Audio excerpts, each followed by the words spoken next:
Hello and welcome to the Calmcast, a time to feel calm and think clearly. I'm Claire Downham, the Queen of Calm, a transformational life coach. I was a burnt out head teacher who finally made the journey to calm after years of trying, and I want to prevent you from having to do the same. The Calmcast is a series of short explorations, gently guiding you back to your natural state, which is calm and clarity. Just listen like you would listen to music, with an open mind and curiosity. There's nothing else to do. Now let's relax into today's episode. So today I'm talking about the stress that is caused, or the stress of living in two paradigms. Now, I'm going to start by explaining what a paradigm was, because I didn't know what a paradigm was until fairly recently. A paradigm is just a model, really, an idea or a pattern about a pattern of how something works. So, a paradigm that we're all pretty familiar with is gravity. It's how something works, and how it works is that no matter what I drop, it's always going to fall down. It doesn't matter whether I drop a piece of 𝑺tuck or a pen or my glasses. I'm just naming things that happen to be around me on the desk here, or a cup. It always falls down. It doesn't matter what part of the planet you're in. It doesn't matter which country you're in on this planet. Gravity works the same way all the way around. And as I'm saying that, I'm thinking, wow, isn't that amazing? We're in on this huge ball of dirt whirring through the sky, and that this thing called gravity is holding us all on it, because we're all a bit doomed if there's no gravity, isn't it? We're all like going off into space. There's a lot of cars on the car park next to me here, where I'm staying in Trevor, the motorhome, and I just think, God, if there's no gravity, they'd all just float away, wouldn't they? It'd be quite strange.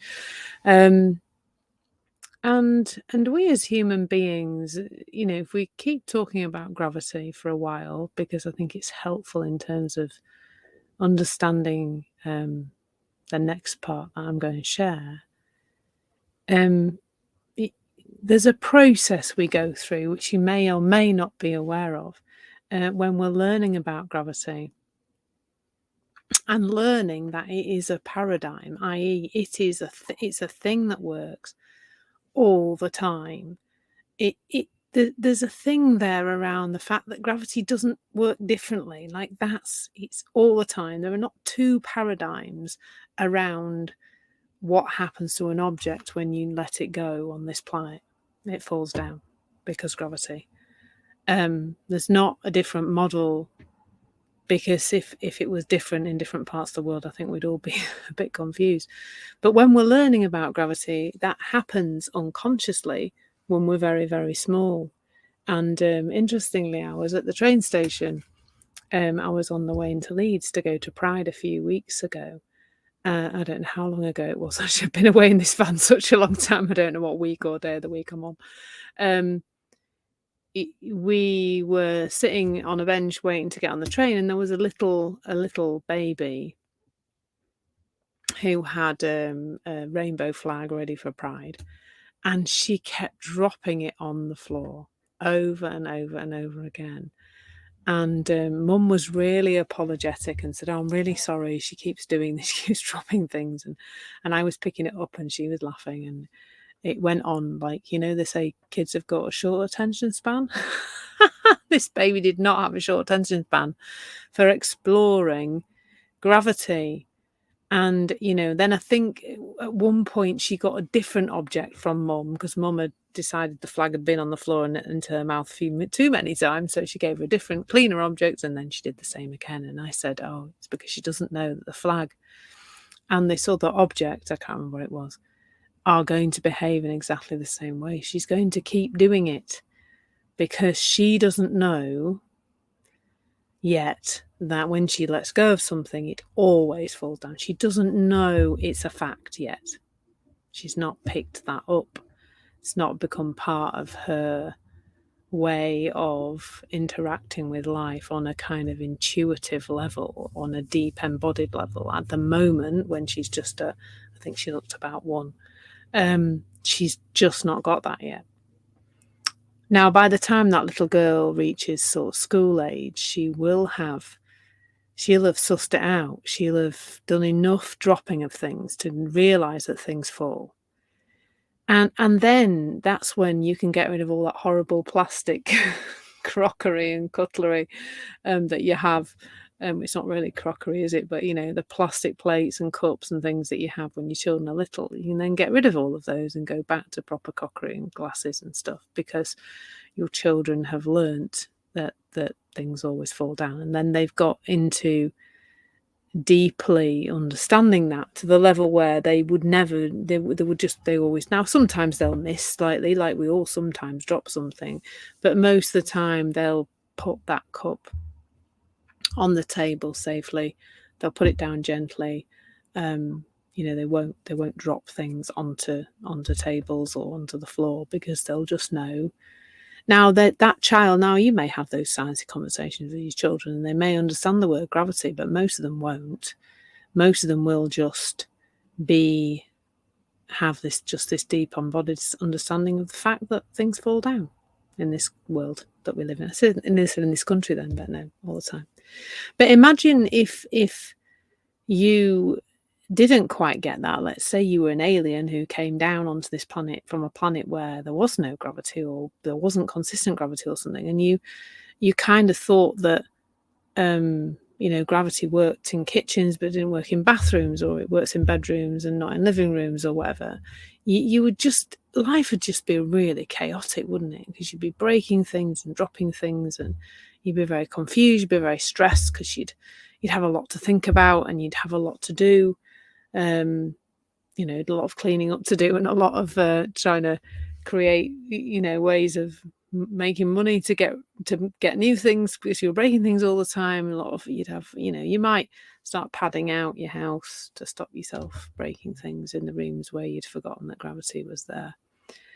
And I think when I have this conversation with people about how thought is creating their reality, there is some pushback from people. And I remember once online having a conversation, comments from a lady who, when I was saying basically stress does not come from the outside world, your feelings of stress come from thought in the moment. She categorically said, no, my job, that, she burnt out, my job was stressful. End of. There was no doubt in her mind that it was her job that had created the stress. Now, the issue with that is that you're trying to then, but then I've seen in others her posts, she's talked about mindset, she talks about thinking, she talks about how, we can have better thinking and therefore have a better experience. But perhaps you can see there that that's trying to work with two paradigms. The idea that sometimes thought is involved in our reality and other times it isn't. So sometimes, I can kind of go, yep, I can see that thought is this. It's creating my reality. And I know that if I have some better thoughts about this, I'll have, and that's not what I'm pointing to, but people kind of in the mindset world will say that, I'll create better thinking, I'll have a better experience.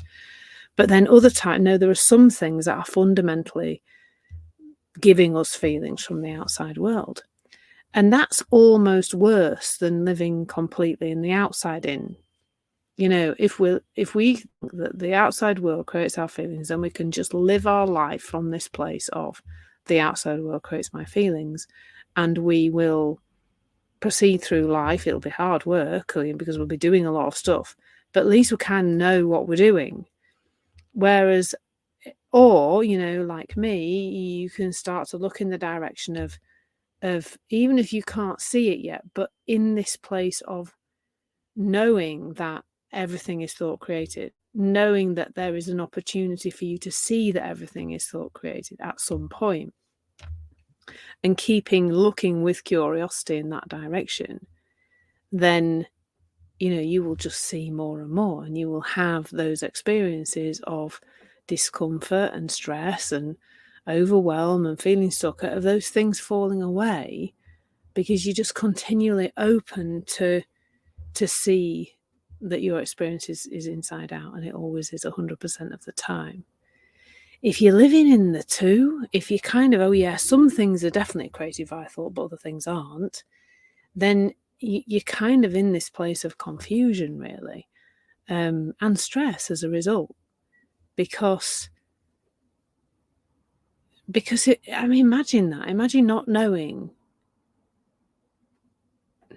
thinking that gravity was not going to work sometimes, and not knowing when that was going to be. Like, is it lounges where gravity doesn't work, or is it kitchens?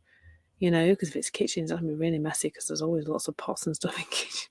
But it's just it would be confusing, wouldn't it, if we weren't 100% sure all the time, deeply and knowingly, that gravity works all the time, and in the same way knowing that our experience is created via thought all the time, not some of the time, not some things are stressful and some things are not, some things are my thinking and some things are not. All of it is thought. And when we look towards that single paradigm, life becomes simpler, in the same way that it's much simpler when we know that gravity works the same way all the time on every part of the planet, no matter where it is. So that's a little bit about the stress of living in two paradigms. I'd love to know what you think. Enjoy. Thank you so much for listening. There's nothing to do now but bring some awareness to how this is working out in your life. Listen regularly to experience longer and longer periods of calm. This has been the Calmcast with Claire Downham, Queen of Calm. Take care and keep listening.